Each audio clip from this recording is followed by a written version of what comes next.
Assalamualaikum warahmatullahi wabarakatuh. Di sini saya sebagai pemateri 2 akan menyampaikan materi mengenai menghitung energi yang dipancarkan oleh benda hitam.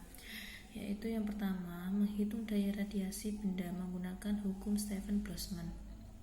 Pada tahun 1879, seorang fisikawan asal Austria, Joseph Stephen, melakukan eksperimen bahwa daya total persatuan luas yang dipancarkan oleh semua benda hitam panas pada semua frekuensi adalah sebanding dengan pangkat 4 suhu mutlaknya.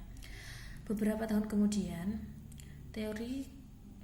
berdasarkan teori gelombang elektromagnetik cahaya, Ludwig Boltzmann menurunkan hukum yang diungkapkan oleh Stephen dari gabungan termodinamika dan persamaan Maxwell, sehingga dapat dikenal sebagai hukum Stephen Boltzmann yang menyatakan bahwa jumlah energi yang dipancarkan per waktu dari satuan luas permukaan benda hitam ideal akan sebanding dengan kekuatan keempat suhu absolut benda hitam tersebut.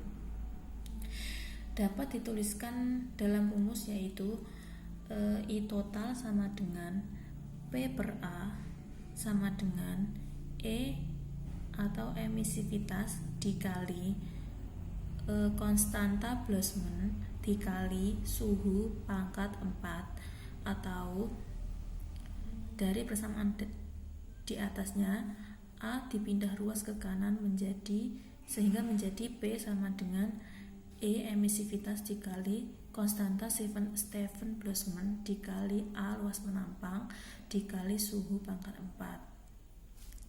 P di sini adalah daya radiasi atau juga bisa disebut laju rata-rata energi. A adalah luas permukaan. Yang selanjutnya ada konstanta Stephen Boltzmann, yang di bawahnya ada E atau emisivitas, yang T adalah suhu. Suhu itu satuannya Kelvin. Selanjutnya ada contoh soal. Sebuah benda memiliki emisivitas 0,5 dan luas permukaan 100 cm3. Suhu benda tersebut 727 derajat Celcius. Berapakah laju rata-rata energi radiasi atau daya radiasinya? Diketahui koefisien Stephen Boltzmann 5,67 kali 10⁻⁸. Diketahui ada konstanta Stephen Boltzmann-nya 5,67 kali 10⁻⁸. Suhunya 727 derajat Celcius dijadikan Kelvin berarti dijumlah 273 sehingga menghasilkan 1000 derajat Kelvin. Yang selanjutnya emisivitasnya 0,5. Luas penampangnya ada 100 cm3 dijadikan meter kubik menjadi 10⁻²m². Yang ditanyakan adalah P atau daya radiasi atau laju rata-rata energi. Rumusnya E emisivitas dikali konstanta Stephen Boltzmann dikali T pangkat 4 dikali A sama dengan emisivitasnya 0,5 dikali konstanta Stephen Boltzmann 5,67 kali 10⁻⁸ dikali 1000 luas penampangnya tadi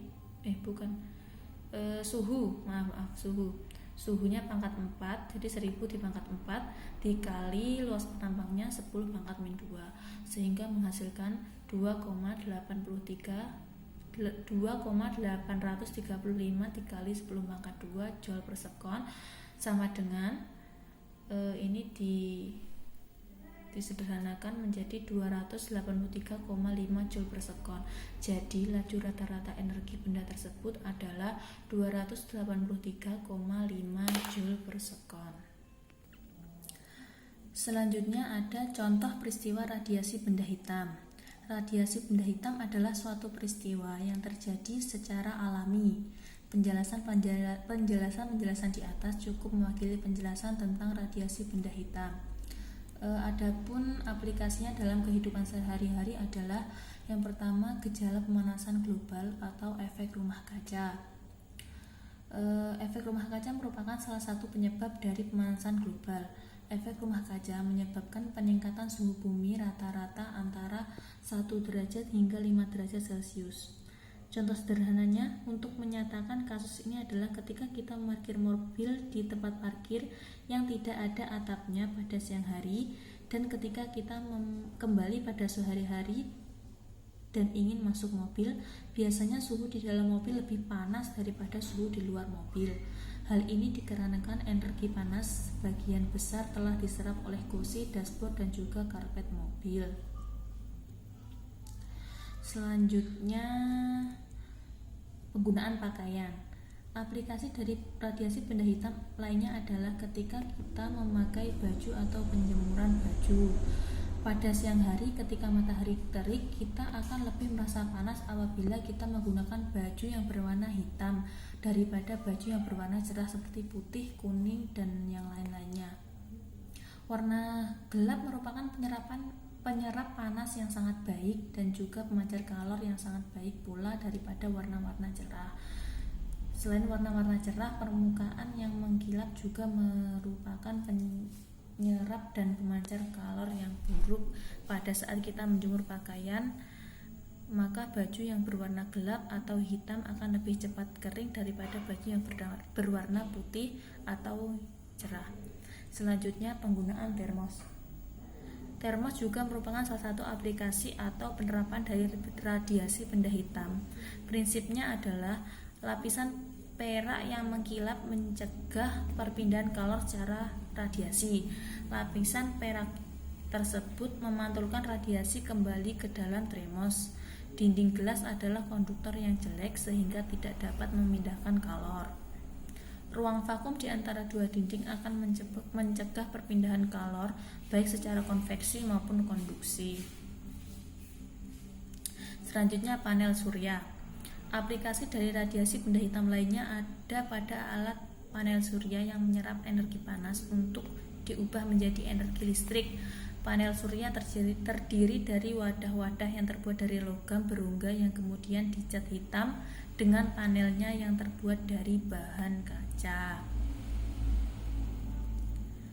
Sekian dari saya. Apabila ada kurang lebihnya, saya mohon maaf. Wassalamualaikum warahmatullahi wabarakatuh.